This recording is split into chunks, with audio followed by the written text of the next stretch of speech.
មកcáchមកដល់ឆ្នាំបាញ់មូជូលីជាអ្នកការពារប្រចាំគ្រួសាររបស់លោកអ្នកពីមុខសត្វល្អិតមកគ្រប់ពេលវេលាហើយចំនួនកូនមេជូលីជាជំនឿដ៏ឆ្លាតវៃរបស់អ្នកម្ដាយសម័យថ្មី ជំរាបសួរសូមបងប្អូនគ្នាជួបជាមួយនឹងខ្ញុំនៅក្នុងកម្មវិធី Next Gen Podcast ដែលថ្ងៃនេះខ្ញុំអាចជាតែគឺជាតារាកិត្តិយសហើយនឹងបងស្រីម៉ានីកាគឺជាពិធីការនេះដ៏ស្រស់ស្អាតហើយជាខ្លាំងមែនទែនអញ្ចឹងថ្ងៃនេះម៉ានីកាជាអ្នកសួរខ្ញុំហើយខ្ញុំជាអ្នកឆ្លើយអញ្ចឹងចង់ដឹងថាម៉ានីកាសួរខ្ញុំពីអីគេខ្លះតោះទទួលស្ដាប់ជាមួយខ្ញុំទាំងអស់គ្នា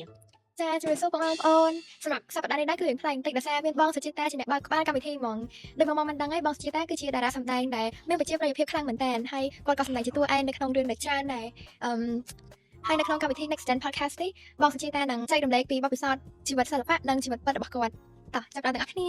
ជំរាបសួរបងស្រីបងសុខសប្បាយអត់ សុខសប្បាយធម្មតាអូនតែគាត់មិននេះរវល់ច្រើនតិច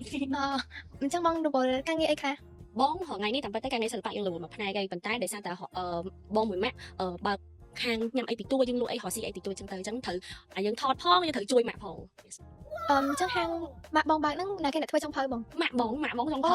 ថាបងអាចថាអូចេះទីទួយជួយម៉ាក់ទីទួយចឹងទៅតែចុងភៅហ្មងគឺម៉ាក់អត់មាននឹងកែពីម៉ាក់អី អូយសូមសរសើរដល់ម៉ាក់ភូមិមែនតើគាត់ពិតជាបកាយហ្មងយើងចឹងបងចូលសិល្បៈតាំងពីអាយុប៉ុន្មានដែរ បងចូលថតដំបងមកអាយុ6ឆ្នាំតែ6ឆ្នាំហ្នឹង6 7ឆ្នាំហ្នឹងបងថតបានតែ3រឿងឯងហើយបងយំសុំម៉ាក់ឈប់ថតវិញថាអូយហត់ថាចង់តែគេហ្នឹងគេចូលចិត្តថតគេឲ្យយំចឹងទៅជួបការទៅគេលួចក្តិចទៀតដល់ពេលសៀមយំហ្នឹងលួចក្តិចទៅយំពេលទៅឈឺទៅម៉ាក់សុំឈប់ថតហើយដល់ពេលបងឈប់ថតរហូតតបងយំ12ឆ្នាំហើយបានបងចូលវិញរហូតដល់ឥឡូវចឹងបងឲ្យ10ឆ្នាំដល់មួយឆ្នាំទេច្រើនដែរហ្នឹង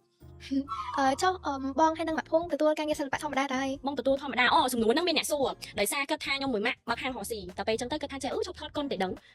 ងពេលទៅជប់ក្រៅគេថាអូនណៃនៅថតកុនទៀតតែឃើញបើខាងគាត់ទេថតធម្មតាវាថតកុននេះថតកុននេះថតរឿងថតវីដេអូធម្មតាចា៎ ម៉ានីកាឃើញ fan ខមមិនសួរបងច្រើនមែនតើហើយម៉ានីកាចង់សួរមួយទៀតមិញហ្នឹងបងប្រាប់ម៉ានីកាថាបងចូលសិល្បៈតាំងពីក្មេងហើយពេលហ្នឹងបងនៅរៀនត្រូវអត់ បងនៅរៀនអូនរៀនធម្មតាតែគ្រាន់តែថាបើឲ្យនិយាយពីរឿងរៀនហ្មងបើសិនជាពេលណាបុកថតខ្លាំងបងអត់សូវមានពេលបានរៀនទៅដល់ទេ ហើយម៉ានីកាក៏ចង់ដែរម៉ានីកាចង់ឲ្យបងប្រាប់ពីបទពិសោធន៍បងផ្ទាល់ថាតើបងបែងចែកពេលវេលាមិនរវាងការរៀនសូត្រនិងការងារ តាមពិតបែងចែកពេលវេលាពេលយើងថតហើយពេលរៀនហ្នឹងពិបាកណាបងពេលបងថតអញ្ចឹងទៅបើសិនជាពេលណាដែលត្រូវប្រឡងអាហ្នឹងកាន់តែពិបាកទៀតយើងត្រូវតែសុំសេរីមកប៉ុន្តែធ្លាប់តន់បងតែកាលហ្នឹងដោយសារកាលហ្នឹងជំនាន់កូវីដខ្ញុំថតរឿងមួយម៉ានីកាខ្ញុំពងថតអញ្ចឹងពេលខ្ញុំមានសកលហើយខ្ញុំពងថតអញ្ចឹងតែឲ្យ10ម៉ោងត្រូវប្រឡងខ្ញុំសុំបងអ្នកដឹងថាបងខ្ញុំសុំប្រឡង2ម៉ោងសិនប្រឡងអនឡាញទៀតតែពេលហ្នឹងថតនៅឥណ្ឌូនេស៊ីប្រឡងអនឡាញទៀតខ្ញុំសុំពេល2ម៉ោងសិនរហូតទៅប្រឡងសិនហើយនៅឥណ្ឌូនេស៊ីហ្នឹងឃើញខ្ញុំថតអត់មានសេវាត្រូវអត់អូខ្ញុំវេទនាមែនតើទោះបីជាយើងដោយសារជំរឿនដូចការខ្ញុំរៀនទី11ទី12ឯកដល់11 12ហ្នឹងបើកូវីដក៏ដោយក៏យើងពិបាកបែងចែកពេលវេលាដែរដោយសារតែធម្មតាទោះរៀនអនឡាញរៀនតាមទូរស័ព្ទមែនប៉ុន្តែយើងត្រូវការអ៊ីនធឺណិតហើយចៃដន្យអីមកវឹកហ្នឹងខ្ញុំទៅតែខែទេហើយកន្លែងអត់សេវាគឺយើងពិបាកហ្មងចឹងពេលខ្លះបានចូលតែយកវត្តមានហើយពេលប្រឡងហ្នឹងតាម Zoom ហ្នឹងអត់បានចូលអា Zoom អីមួយគេទៀតបានតែគេសែនសំណួរមកធ្វើតែសំណួរហ្នឹងគ្រូថាបើចាក់តែអត់អីនៅតែដោះស្រាយបញ្ហាបានដូចតាមបើពេលវេលាធម្មតាបើយើងមិនកូវីដហ្មងកាលបងហ៊ានទី7ទី8អីអាហ្នឹងធម្មតាយើងមិនកូវីដហ្មងដូចថាឥឡូវយើងហ៊ានភាគច្រើនបងចូលចិត្តហ៊ានពេលព្រឹកហ៊ានពេលព្រឹកទៅដើម្បីយើងងើបពីពេលព្រឹកចេញម៉ោង11ចេញម៉ោង11អញ្ចឹងចាប់ពីម៉ោង11ហ្នឹងទៅបងអាចធ្វើការបានរហូតដល់យប់ អូត្រូវហើយបង ហ្នឹងហើយវាអញ្ចឹងហើយបើមិនអញ្ចឹងទេដូចថាយើងត្រូវមានវេនរៀនអង់គ្លេសចឹងយើងអាចរៀនពេលព្រឹកហើយសល់ប្រហែលម៉ោងបងអាចរៀន full time បានទេបានតែ part time អីចឹងអាចរៀន2ម៉ោងអង់គ្លេសអីចឹងទៀតទៅសល់ប្រហែលម៉ោងទៀតទៅថតចឹងទៅប៉ុណ្ណឹង ចាបងពិតជាតស៊ូមែនតើរៀនផងថតផងពេលហ្នឹងម៉ានីកាឃើញបងតស៊ូអញ្ចឹងបងមានកំណត់ថាចង់បោះបង់ការសិក្សាឬក៏បោះបង់ការងារសិល្បៈនឹងចោលអត់ បើពីបងទៅបងអត់ចោលទេអូនបងធ្វើមិនក៏ដោយតែខាត់បងត្រូវតែរៀនឲ្យចប់សកលនិយាយទៅមិនក៏ដោយគឺត្រូវតែរៀនឲ្យចប់បានបញ្ញាបត្រអីត្រឹមត្រូវព្រោះដោយសារនិយាយស្មោះត្រង់មកធ្លាប់លើពាក្យគេនិយាយច្រើនណាថាអូយអ្នកសិល្បៈគ្មានរៀនចាប់គ្មានចំណេះជំនាញអីស្រួលបួយតែចូលសិល្បៈហ្នឹងក៏គ្មានចូលសាលាចូលអីស្រួលបួយតាមត្រឹមត្រូវដែរតាមពិតទៅពាក្យទាំងអស់ហ្នឹងពេលនិយាយមិនបាក់ទឹកចិត្តអ្នកសិល្បៈខ្លាំងណាព្រោះដោយសារទោះបីជាក្មេងៗជំនាន់ក្រោយក៏ដោយពួកគាត់បងចាស់គាត់ជំនាន់មុនក៏ដោយតែអត់ត្រូវប្រើពាក្យទាំងអស់ហ្នឹងឲ្យពួកគាត់លឺខ្ញុំនិយាយមែនព្រោះដោយសារដោយបងប្អូនទាំងអស់គ្នាឃើញរូបភាពទាំងអស់ឃើញសម្ដែងឃើញអីទាំងអស់ហ្នឹងជួនកាលឃើញតែល្អមើលអញ្ចឹងឯងតែវាមិនមែនស្រួលដូចបងប្អូនគិតទៅព្រោះបងប្អូនមើល2ម៉ោងពួកខ្ញុំថតចូលមួយខែអីហើយវេទនាទៀតមិនមែនស្រួលដូចអីដែលយើងឃើញថាអូយល្អអីអញ្ចឹងអត់ទេ ចូលពេលថតរដងបងមានអ្នកគេទៅជាមួយបងអត់ឬក៏បងទៅតែម្នាក់ឯង កាលពីមុនកាលបងអត់ទាន់ចេះបើកឡានមានអ្នកទៅជាមួយមានបើមិនមីងទេមានបងស្រីបើមិនចឹងទេម៉ាក់អីចឹងតែម៉ាក់កម្រព្រោះដោយសារអីបើម៉ាក់ជូនទៅគឺបងដាច់ខាតអត់ឲ្យម៉ាក់ឈរមើលបងថតដាច់ខាត មិនចឹង អត់ដាច់ខ្លាចក៏ដាច់អ៊ីនណាគេទាំងអស់តែបើម៉ាក់ឈរមើលមួយអូយម៉ាក់ឲ្យសុំបងម៉ាក់ចេញទៅគាត់ថតអត់កើតទេតាមតែឥឡូវនេះហ៊ានថតរឿងមួយម៉ាក់ហ៊ានថតរឿងមួយម៉ាក់ថតអីបានប្រកាសមុនវិញអត់ទេអត់ហ៊ានដាច់ខាតម៉ាក់ឈរមើលគឺថតអត់កើតយំក៏យំអត់ចេញដែរធ្វើអីក៏អត់កើតដែរតែបើឥឡូវដោយសារបងមួយម៉ាក់ថតផ្សេងៗគ្នាទៅជួនកាលទៅម៉ាក់គាត់ទៅថតផ្សេងគឺបងអាចមកតែឯងអញ្ចឹងទេ ចាបងខុសពីម៉ានីកាបើម៉ានីកាវិញតើតែមានម៉ាក់ឈរមើលបានអាចសម្ដែងចេញ តាមពីគូមកហើយនឹងបងថតតាមប៉ិតនេះមួយឯងទៅពេលឥឡូវប៉ិតបងផ្លាត់ ហើយចូលបងឆ្លាញ់ម៉ាក់បងពេលណាជាងគេ ឆ្លាញ់ម៉ាក់ពេលណាជាងគេតែពេលណាអត់លុយចាយរកម៉ាក់តែអត់លុយចាយរកម៉ាក់មុនគេបើដោយសារអីរកម៉ាក់ព្រោះដោយសារបងនិយាយស្មាត់ផងតែបងអាយុប៉ុណ្នេះក៏ដោយបងរងថ្ងៃបងថត លុយបងឯងខ្លួនឯងទេចឹងថតបានប្រហែលបងឲ្យទៅម៉ាក់ទាំងអស់ ចាបង យល់អត់បងអត់ទុកខ្លួនឯងដូចបងដោយសារបងធ្លាប់ឃើញអ្នកខ្លះទៅគាត់អូឥឡូវថតបានប៉ុន្មានឥឡូវ100%គាត់ដក30%ទុកខ្លួនឯង50%ទុកខ្លួនឯងបានទៀតឲ្យម៉ាក់អីចឹងទៅបងអត់ទេបងឲ្យម៉ាក់ទាំងអស់ចឹង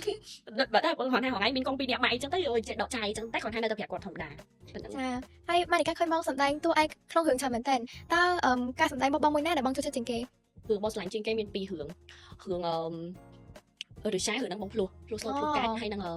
ងមួយទៀតរឿងពោះធំរឿងឬឆាហ្នឹងដោយសាររឿងឬឆាហ្នឹងពិបាកមែនតើដោយសារយើងភ្លោះយើងត្រូវដូរ character រហូត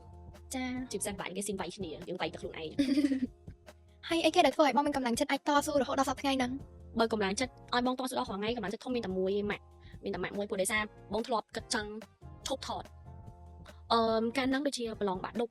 ់លើនិយាយវាច្រើនដងឯងតាមពិតតែគាត់ថារឿងបាក់ដប់ហ្នឹងក៏រឿងធ្ងន់ដែរបាក់ដប់ហ្នឹងដោយសារបាក់ដប់ហ្នឹងបងប្រឡងហ្នឹងបើកូវីដហើយទៅបងអត់ស្គាល់បានហ៊ានដល់បងនិយាយចឹងបងហ៊ានអនឡាញអញ្ចឹងទៅស្រាប់តែហើយបងមានពេលមុនពេលប្រឡងបាក់ដប់ហ្នឹងតែប្រហែលជាខ្ទង់មួយអាទិត្យទេបងបានហ៊ានគួរបានអីទាំងអស់អញ្ចឹងទៅតែបងប្រឡងជាប់ហើយបងបាននិទេសដេបានដេហើយបងបានអាហារូបករណ៍ទៀតពេលជាប់ហ្នឹងអូនអើយដឹងមកពីណាខ្លះហើយបាក់ទឹកបាក់ដីច្រើនខ្លាំងហ្មងអ្នកខ្លះទៅបើថាមតិនឹងល្អ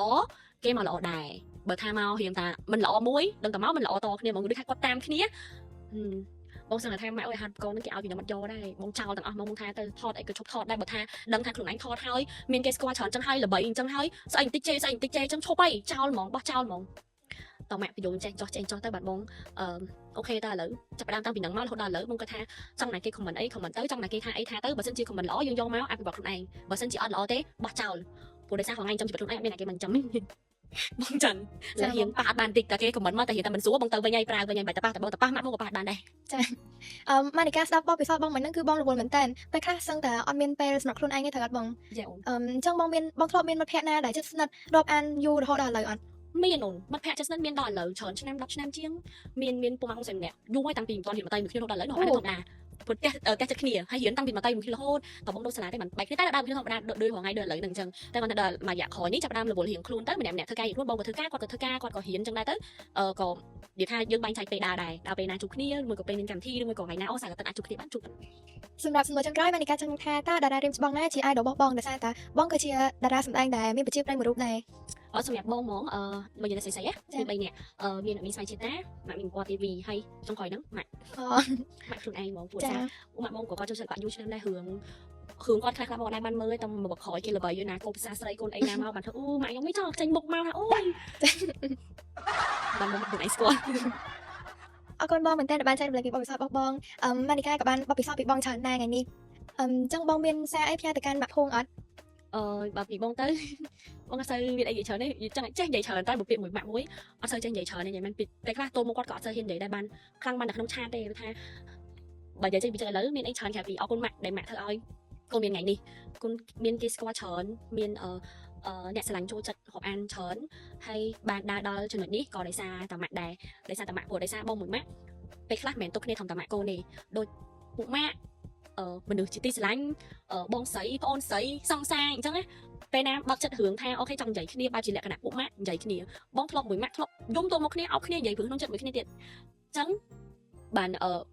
បើនិយាយទៅតាំងពីបងកើតមកដល់ឥឡូវទៅដល់មុខទៀតក៏ដោយអត់មានអីព្រៀបបានក្រៅពីម៉ាក់បងមានតែម៉ាក់បងឯងក្នុងចិត្តបងមានអត់មានណាគេលើម៉ាក់បងគឺមានតែម៉ាក់លេខ1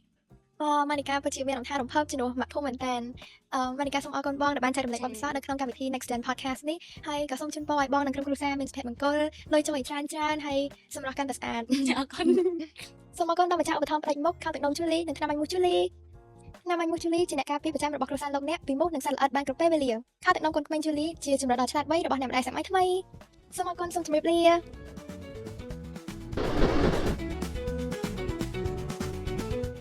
ខំបេះមកដោយណាបាញ់មូជូរីជាអ្នកការពារប្រចាំគ្រួសាររបស់លោកអ្នកពីមូសនិងសត្វល្អិតមកគ្រប់ពេលវេលាហើយក្នុងកូនក្មេងជូរីជាជំរឿនដ៏ឆ្លាតវៃរបស់អ្នកម្ដាយសម័យថ្មី